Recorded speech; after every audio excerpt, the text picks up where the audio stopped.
Hello, everybody. Welcome to our first grand rounds of 2021, and we are kicking things off in a big way. So happy to have Dr. Waleed Javaid here with us. I can't say enough nice things about Dr. Javaid, who has now shepherded us through several infectious disease crises, most recently, of course, the COVID pandemic. He, as you know, is our Director of Infection Control and Prevention, and recently promoted to full professor at the Icahn School of Medicine at Mount Sinai. So we can congratulate him on that. And he's here to answer all of our questions about what's new in COVID and with the COVID vaccine. Dr. Javaid. Hey, thank you so much, Dr. Weissman. It's a honor and pleasure to be here with you guys to discuss. I was wondering if I can share a few slides. Yes, Dr. Javaid, you're a co-host that you can share your screen. Okay, can you see this now? Let's see. Let me just make sure. Switch displays. Can you see my slides? Yes, we can. Perfect. Perfect. So thank you, everyone. Again, I'm one of the IT faculties. I do infection control. I'm the hospital epidemiologist, and I have been involved in infection control related issues, and most recently now with the coronavirus. So Dr. Weissman actually asked me to talk a little bit about the infection and specifically the vaccines. So I have a lot of information in here. It's to a point that it's gonna likely uh, overwhelm you guys, but no, it will help understand a few basic things that are happening. There's a lot of information that comes our way. So I'll decipher on what's happening and then we'll open it up to questions. So first thing is taxonomy of the coronaviruses. Here, we overall, what we need to understand is there are several coronaviruses, actually many coronaviruses. There's probably a lot more than what are listed here. But most importantly, there has been about seven of them that have been found in humans. And those are in either genus alpha coronavirus or beta coronaviruses, and that's why we do hear sometimes about beta coronavirus when people are talking about SARS-CoV-2, which is, as you guys know, is the most recent of these viruses discovered and has been causing the pandemic, as we know. It's a little more fancier picture just to show you where these viruses exist in the phylogenetic trees as well. I do like the picture on the right, and that's the reason I put it there, just because it's colorful and just shows stuff. But overall, I think just to understand the coronavirus has several other viruses as well, but most relevant are the beta coronaviruses at this time for us. Just a close-up picture of the coronaviruses. This one is showing some important proteins, and we'll get into why these are important. And I'll get into in our next picture as well. The spike protein or S protein is what is helping us make our vaccines against.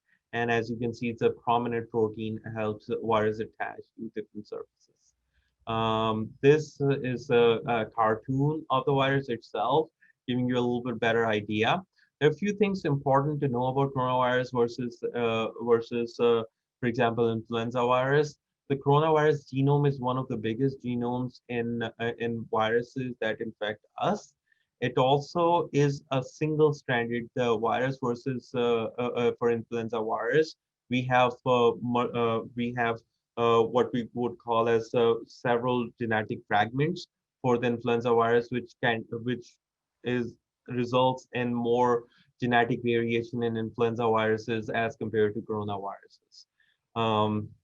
The next cartoon is from BMJ. It actually helps us a little bit understand where how the transcription itself is occurring, how this virus, which has it's an RNA virus.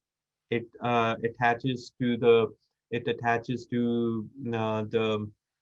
the cell and at the angiotensin converting enzyme sites, as well as um, uncoats, enters um, the viral genome is released.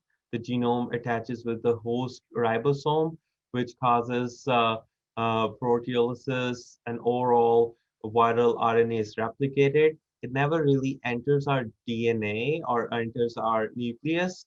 It kind of gets into more more proteins are made that helps the virus encapsulate itself through our Golgi operators. It gets the coating proteins. Overall, the mature virus is then released into outside our genome or our cells. These ACE enzymes are found mostly are more or these sites are really concentrated in our epithelial cells and vascular endothelium, which might explain why it has affinity for the vascular system as well. A little bit more detailed cartoon that shows where different inhibitors may work. For example, remdesivir would work in around where viral synthesis is occurring after the viral genome it attaches to the ribosome. That's where it starts to replicate. Around that time, actually, is where the virus uh, uh, the inhibitor remdesivir would be working right at that spot. Other targets shown in this cartoon are being discovered or being evaluated at this time. So a lot of work and treatment of the coronavirus is actually in the works at this time. I would say there are there are good chances that we'll see several other treatments being available to us at a later time. So just after initial exposure, what happens? I think is one of the best figures I could find for infection itself. That what happens with coronavirus, the viral genome infects the humans, gets into our alveolar lining, infects our lungs, and maybe our vascular endothelium. It causes the viral genome to increase in numbers.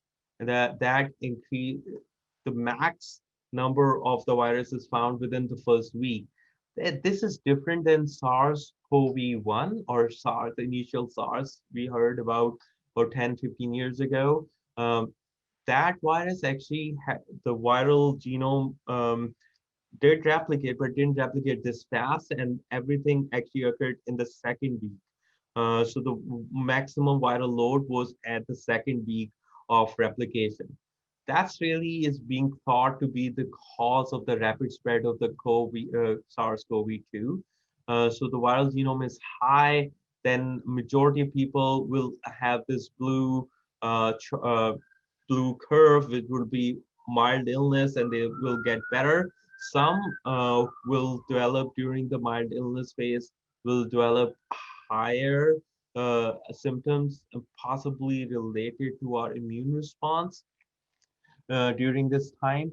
As you can see with this dotted line shows our overall antibody response. So our antibody response might be causing at least some of the severe symptoms that people experience just because of we have seen ARDS and other things can occur with severe response, immunological response from us. And this can either result in improvement with severe illness within 2 weeks, and or it can get into a critical illness phase in ICU admissions as well. And then can be a prolonged stay in the hospital after that. Just a quick look into a current situation. This was pulled from CDC last night, actually, and we have about 20 million cases in US. And you can see almost all states are dark blue. The darker the blue, the more higher number of cases are there. And you can see that the New York State numbers are increasing. Most of the New York State numbers, although, are in upstate New York area where they actually have less population, but at least double the number per 100,000 people that have been positive. For example, I was looking at a small county upstate. Oneida County had about 120 cases per 100,000 uh, 100,000 population versus New York City actually has about 54 cases per 100,000 of the population. So they actually, per population, their numbers are much higher than ours. That doesn't mean our numbers are not increasing. They are increasing, but not at the same rate. And that probably is that is overwhelming the upstate New York areas, and as you can see, almost everywhere else the numbers are increasing. So entirety of the country's healthcare system is getting stretched. Um, just some numbers for New York State. I won't dwell into these a lot more than needed, but what you can see overall is total test positive uh, on second. So total tested on second were 142,000, over 142,000, and out of them, about 11,368 were positive on over the weekend and on 2nd of January. Just a pictorial on the left shows New York City and surrounding areas, and you can see certain areas, Staten Island, Brooklyn, Queens areas have a lot more cases positive as compared to Manhattan and nearby areas. So in Manhattan, we don't see as many high numbers, but literally this is actually much worse than before. So we are seeing more cases than we have seen before. One of the questions that came up today or came up over the weekend was discontinuation of transmission-based precautions for patients with confirmed SARS-CoV-2 infection. And I just wanted to point out that for last many months, CDC has moved away from testing strategy and has been recommending more of transmission-based precaution strategy, which really is that after 10 days of hospitalization, we can remove precautions. It's almost similar to people who have infection. We take them out for 10 days, and they can come back after 10 days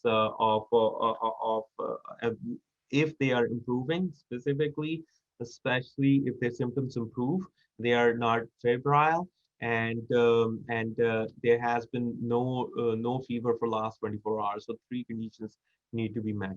What infection control my team does is we look at patients over the weekend or every day. We look at patients and see who has been beyond 10 days and is improving, and we start removing their precautions as well. There is an exception for severely ill or severely immunocompromised, and on all in those cases, that the discontinuation of precaution can be extended to 20 days. This is all based on a lot of research CDC has done.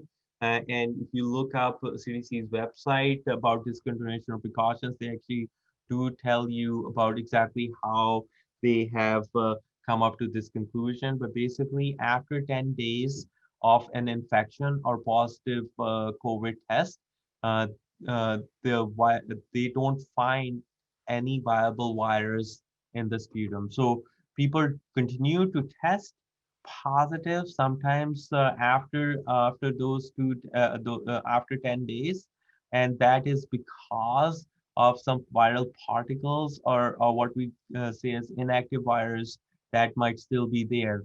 We do need to realize that the PCR test that we are using had emergency use authorization, which also means it doesn't have clear cutoffs. And sometimes for other viruses, for example, our cutoff for viruses might be 25 cycles. For this, that has not been established. So we see cycles as long as 40, 50. when people turn positive and they have been associated with older infection as well. Discrimination can be done based on test-based strategies, especially people who are in ICU or prolonged illness. We really need to understand exactly what's going on in those cases. And in those situations, the transmission based precautions are extended. So for ICU patients, we do wait for longer than 10 days, especially 20 days, and then we review.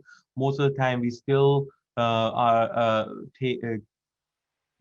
cautious in removing precautions in people who continue to be critically ill in these situations. Um, let's see. Um, uh, um, I see a note from Dr. Berger. Can we tell people confidently that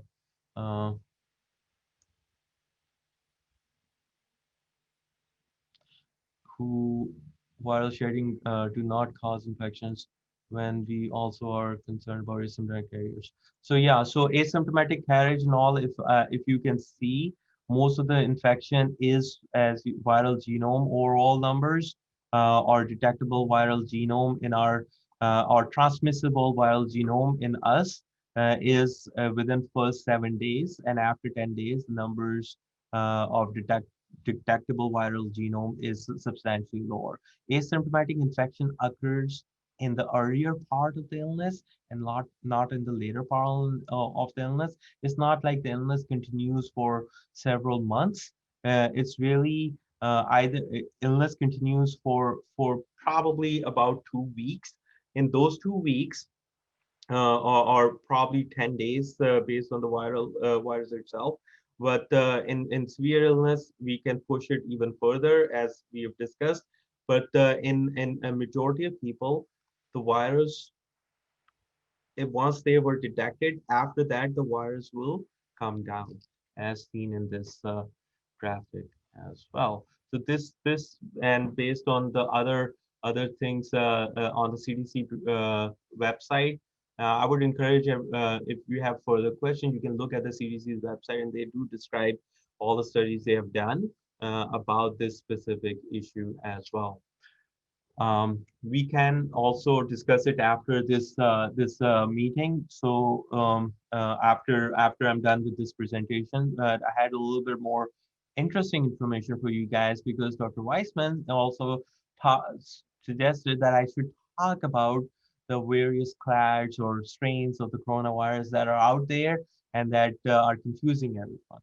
So when I was doing my research, and Google was my friend or enemy, whichever way, I found this website which actually genomic talks about genomic epidemiology. Really is showing, basically they collect genomes from across data from across the world, and the reason I am showing you this picture is, one, it looks really pretty to me, and second, it shows you that since the coronavirus was initially discovered or initially identified around December 19th, they have seen several different variants or different clades. So you'll hear these three words interchangeably: clades, variants, and lineages.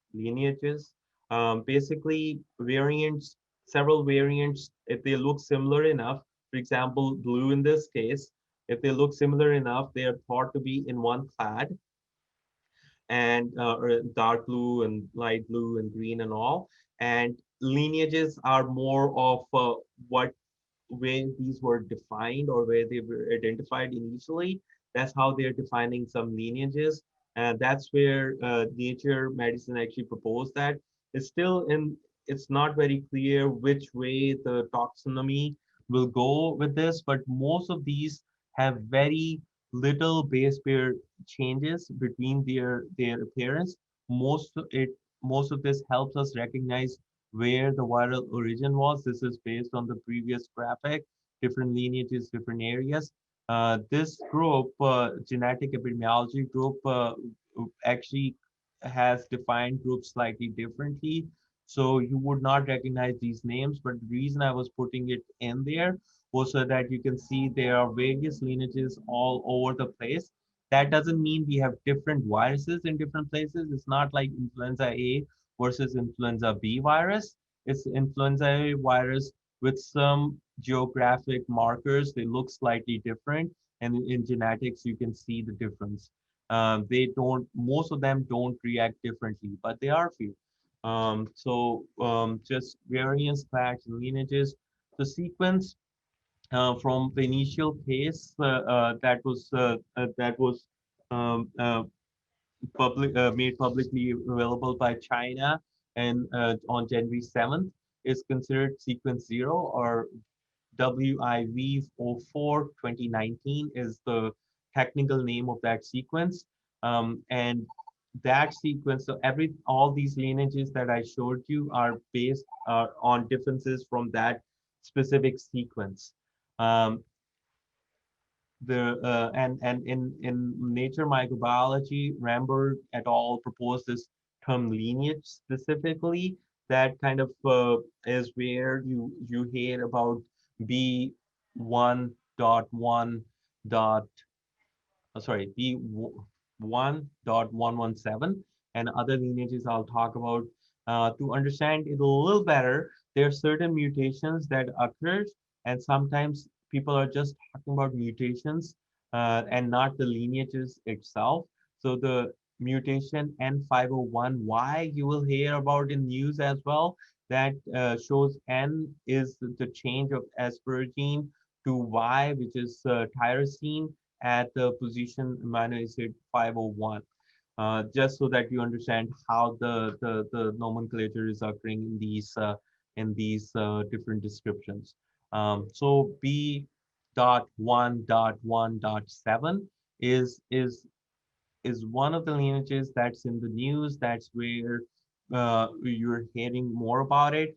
Technically, the name of this is variant of concern, or VOC, to 2020-12-01. That's the date that it was first, it became variant of concern. It was detected in UK in October, and it has been doubling a little bit, actually a lot faster than the other normal variant, and it is correlated with significant increase of COVID-19 infections in UK, and it is at least partly because of the change in N501 Y position and immunosite position, which is immunoside, which is actually in the glycoprotein, spike glycoprotein receptor binding domain, which again helps it attach to more concretely with with our ACE receptor. And this graphic will show you where this lineages is found. As you can see in Europe, they're finding a lot more. And we did find a few cases already in North America. So do we think it's here? It's definitely here. And obviously in Europe, the numbers are increasing because of this. So there's another virus that you would, or another variant you will hear about, which is B1351, or this variant is actually also called 501Y.B2, just to confuse all of us. Regardless, what it was first detected in South Africa in December of 2020, and it seems like it's infecting younger individuals a little bit more and causing more serious illnesses in younger individuals.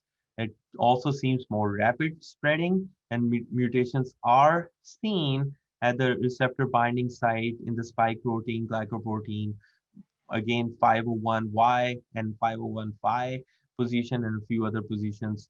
The same position that is detected in other case as well. There are a few other variants I did not mention here because there was a Denmark variant that I looked into, doesn't have any clinical or any human infection at this point, but I'll continue to monitor that. So just a quick look into vaccines, how the infections occur. This was in Nature Medicine, a very nice graphic or cartoon about the infection itself. As we discussed, the spike protein with the ACE2 receptor enters and our vesicle. You can see where the viral RNA is then combines with our ribosome, translated into proteins assembly, and then is removed out of the cell. When it is removed out of the cell, actually, it actually is picked up by our antigen presenting cells. If you remember from immunology and microbiology way back, the antigen presenting cells take that virus out, take the antigens out, they show the antigen or present the antigen to the T helper cells, which then stimulate our B cells to produce the antibodies against the virus itself. So the T cell also um, can cause cytotoxic effects and directly kill the cells as well. The T cells also produce long-term memory along with the B cells too. So this might be an interesting graphic to look at. Um, I'll show you a little bit more into the various vaccines. There are a few vaccines that are out there, and I'll discuss a little bit about what's happening. You might have heard that India announced a vaccine. The vaccine was actually is based on a viral vaccine or is a weakened virus.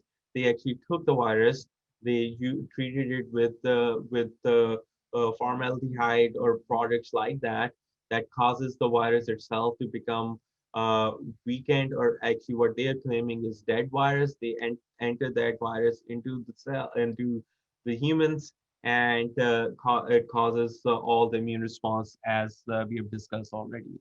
Or inactivated virus, similar processes as the weakened virus. The those have I have not seen a lot of data on that, so I won't talk too much about those.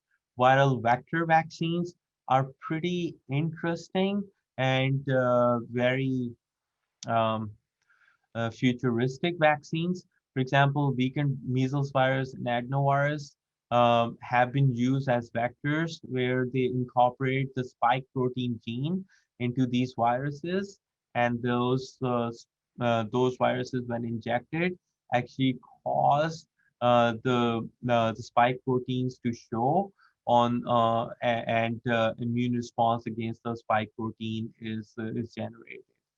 Um,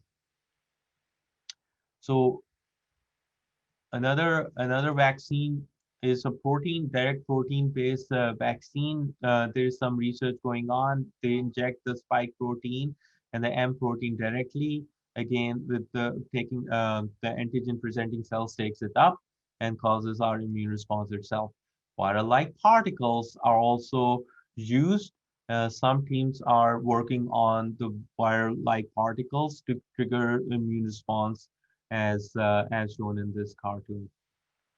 Lastly, the nucleic acid vaccines are now what we see currently in our in our country right now. We have we have the RNA-based vaccines. There is another group working on DNA-based vaccines. We don't have any DNA-based vaccine at this time. RNA-based vaccine is a vaccine that goes in to the cell. It causes it causes the RNA, which is a messenger RNA, causes production of viral proteins. And again, those proteins, spike proteins specifically, are uh, are, are are the ones that again our immune cells or antigen presenting cells pick up and then present to our T cells. These are considered to be long-term immune responses at this time. So just a quick graphic on the spike protein from the coronavirus. They take out the mRNA sequence that makes the spike protein, coat it with the lipid coating, make the vaccine. That lipid coating can is not very stable. The mRNA actually is are not very stable, so that's why deep freeze is needed for these. And they, when they are entered into the human body, they enter the cell as shown and cause the cell to produce the spike proteins, and then our B cells produce antibodies against those spike proteins.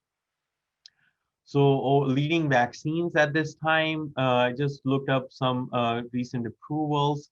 So there are several approvals for other vaccines across the country, but Pfizer, BioNTech, as well as Moderna have been approved both in Canada and US. In US, it is in emergency use, and Moderna, and for Canada, actually, it is approved in use. There's an adenovirus-based vaccine that is in early use in Russia and Belarus and Argentina. And AstraZeneca vaccine, which is also adenovirus-based, is emergency use in Britain, in India, and Argentina as well. Other vaccines are also in this graphic. I'll show you a few other cartoons on this. So viral vector vaccines, for example, AstraZeneca is approved in these three countries. This is taken from New York Times, so very good graphics there. Another viral vector vaccine that we heard about, probably pretty much this first vaccine, was Sputnik 5 vaccine. Interesting name for the vaccine itself. And this one showed has been emergency approved in Russia, Argentina, and at this time, no other country. Pfizer, as you know, genetic vac is one of the genetic vaccines. It's actually approved in certain Middle Eastern countries. Canada has approved it, early use of authorization in US and other countries shown in this graphic. A few inactivated attenuated coronavirus vaccines are approved in China. Um, and this Sinopharm is their biggest company, and you'll see it collaborating with different institutes. So Sinopharm with Wuhan Institute, early use authorization in UAE, and there's a Bharat Biotech Covaxin vaccine approved in India at this time. The reason I was telling you all this is you'll hear these vaccines coming up in news and other cycles. It's better to know about other vaccines that are being approved or used in other countries. So vaccination administered per 100 people in January, by January 3rd, it seems, and you can see Israel has been vaccinating a lot more at about 12 persons or 30, almost 13 persons per 100 people in their population. US has vaccinated 1.28 per 100 people in the eligible population or in the total population. So we are getting there. We're getting, our numbers are increasing day by day. Another overall vaccines that have been administered are about 4.23 million vaccines till January 2nd in US. And you can see one of the highest numbers are in US, just following China itself. So another graphic showing daily increase, and seems like the trajectory of vaccination is increasing day by day for the vaccine itself. All right, and this is this is, let's see. And there was concerns about vaccine side effects, so I thought I'll put a graphic in there. There's a CDC website for that as well, but there is more specifically an app, BeSafe app after vaccination checker that you can actually use. And we have, when we vaccinate people, we give some literature that helps people get to this as well. There's a QR code and a link in our literature that is provided. Majority of people have pain and swelling. Some have some fever, chills, tiredness, and headache. I actually had a little bit of headache and pain at the site, but that was it. I did drink plenty of water. Um, did exercise. My arm was better in a day. So that's that. And if people who are not improving or get really more into discomfort or have persistent fevers that don't improve, should contact their healthcare providers or let our employee health know, and they can review as well. And that concludes my presentation.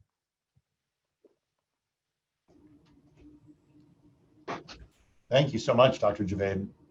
So I know you've answered a bunch of questions already. Anjali asked this question about Covaxin in India. I don't know if that's something you want to address. And otherwise, I'm happy to open up the chat and where people can unmute themselves and ask questions. So the data on a lot of vaccines outside the US is fairly limited. There is a really good article on data from Pfizer vaccine in NEJM. I encourage all of you guys to, or anybody who's interested can review that as well. That data is pretty convincing and very helpful right there. But for other areas like the Sputnik vaccine, the Covaxin vaccine in India, and several of the China-based vaccines, there is not a lot of data out there, like in literature showing this many people were tested, this is the side effect, this is what happened, and this is our efficacy. So they claim, but it's not well known right now.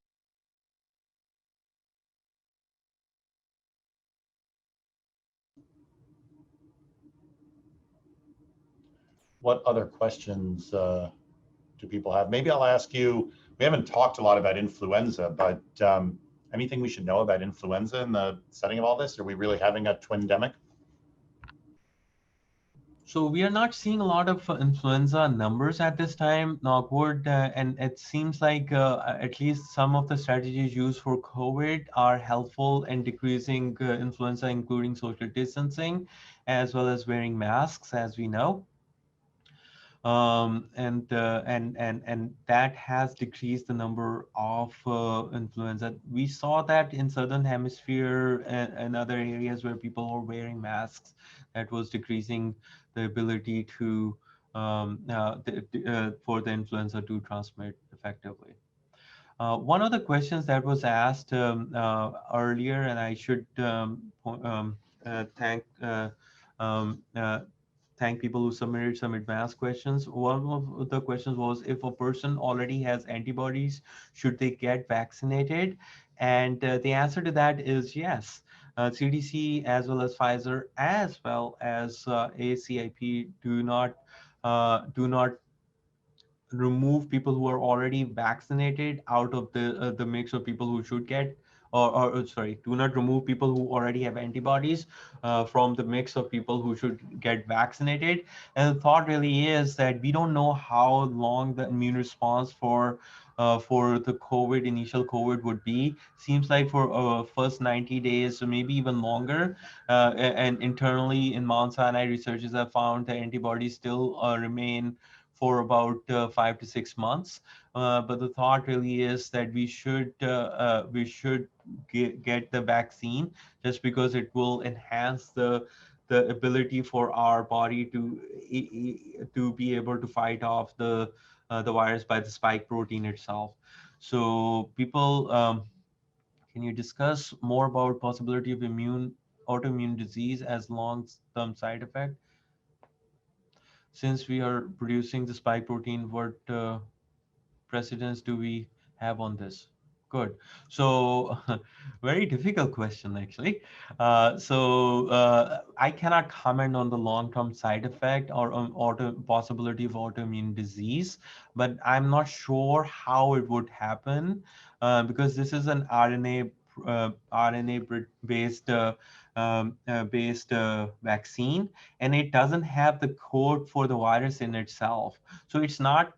So the RNA is not producing the RNA is not producing more RNAs. What it is producing is a messenger RNA. So what it is producing is the protein. And at one point, the RNA degrades, and that's in a few weeks, there won't be any further spike protein being produced at that time. And since we are producing spike protein, what precedents do we have? There has been uh, some mRNA vaccines used in cancer therapy. Some specific cancers, it's more of a tailored made vaccine for those cancers. And there is some precedence that they don't have any long-term side effects. So the spike protein, the precedence in itself would be something like the flu vaccine we get. We actually have certain proteins from that virus used in those vaccines, and we get it every year. And I have not grown a limb or something. Um, there are advantages to Moderna or Pfizer vaccine. Uh, I don't see any difference between them, both 95% efficacious. Um, and I, I think at this time, because there's such paucity of vaccines, that whatever is being offered, we should just get it. A lot of people have asked me if I will get Moderna versus not. I actually got the Pfizer vaccine. I'll get the second dose, so I'm okay with either. Um, I just want it to end. I want the COVID to end. It's been a while, so and as a follow-up to our might our cells be recognized as others as the flu vaccines? So our cells might get destroyed, a few of our cells, and I could feel it when it was hurting here. The few of my cells were probably getting killed because they were showing spike protein. But that's it. Like there is a finite number of RNA that will get injected. It'll produce a limited number of spike protein, and it's not going to be an ongoing thing. So that's that. Um, do you mind please explaining the slide on the CDC recommendation on precautions? Oh yeah, team 2 is asking. Slide on the CDC. Okay, thank you. So I don't mind explaining this. So what CDC recommends is that the test. So we have to go back in March timeframe. At that time, there were several strategies that were proposed initially because CDC didn't really know as much as they know at this time. At that time, the test-based strategy was the mainstream, and people were being tested, and the precautions were removed only when the test was negative. Afterwards, what we found is after 10 days, as I've shown you in the other graphic, after 10 days, there is no viable virus in people's secretions, in people's when they test people and they check their sputa and other droplets. They don't see any viable virus in those secretions that is able to replicate. Based on that, after 10 days, they say there's no further reason to continue to isolate those individuals. Similarly, we use the same logic to bring people back in after 10 days of their infection because they are not considered infectious. We've been doing it across the system for over 3-4 months now, and we have not seen any transmission because we brought somebody back in quickly and spread the virus to everybody else, or we have not seen transmission from patients who we removed precautions at that time or earlier than usual. Some people, immunocompromised and or severely ill individuals, and those would be few and far between, might have prolonged shedding, and in those cases, we review them on case-by-case basis. Severely immunocompromised, and how CDC defines it is people who are either on immunosuppressants because of their transplant, and so transplant and or people who are in ICU for prolonged stay. Those are people I get a little concerned about as well. Nursing homes, the comment, and thanks, Dahlia, for pointing it out. Nursing homes work on a very different regimen, and they want a negative test. We've been pushing hard because CDC, even New York State recommends to remove precautions as suggested here. But the nursing homes have a different mindset. So for that, the simple process is that when you're testing a person for sniff that has been removed for that we have removed the precautions on, there are options in there that you can say either asymptomatic testing that would not tag this person again for precautions again. Why is that important is because our numbers are increasing and we need to make sure we are appropriately isolating people who are who need isolation. People who get infected and after 10 days, when we remove their isolation, they actually can be cohorted. They're considered in a category, what I would call as a COVID recovered individuals, especially if they're symptomatic improved. They can be cohorted with different individuals, either uh, uh, um, they can be considered with either people they can be cohorted with people who are negative, or even sometimes if they don't have rooms, we can keep them in cohorted with positive individuals. They won't get reinfected. There is very little chance they will get reinfected within the same hospitalization. So test-based strategy that was used in the past can be used, but should only be used after you consult with local infectious disease expert. And in our case, that would be me and my team. So there is things that we need to look at. There are people that we might have to use this for. I'm not sure if it is a Department of Education requirement, but it is a Department of Health requirement for nursing homes to get tested. And then why do people have already been infected need to get vaccine if their memory cells will? So we don't know how long the memory will last, and I would not change. Um, um, uh, I would not change it. Change my recommendation from before, that we have seen people getting reinfected after getting infection from coronavirus. Its chances, the illness is milder and the chances of reinfection are lower, but there has been more than few cases that even within our system that we've seen as reinfections after 5 or 6 months. So getting the vaccine rather than getting the infection again is the way I would opt for myself. I didn't get infected yet, and I don't want to get infected ever. So I'll stop there. There's a good flow of interesting questions coming my way. Excellent. You caught me still chewing, but thank you so much for this. We got some great questions. I feel like we've all learned a lot, and I'm sure people will continue to reach out to you as more things as this process evolves. Absolutely. Yeah. So we are all in it together. Absolutely. Please reach out if there are any questions or concerns. Me and my team in infection prevention and all our ID docs are available to help. But please reach out to me if there is any questions. We're more than willing to help out on all these issues. Excellent. All right. Thank you, Dr. Javaid. Thanks everybody for joining us.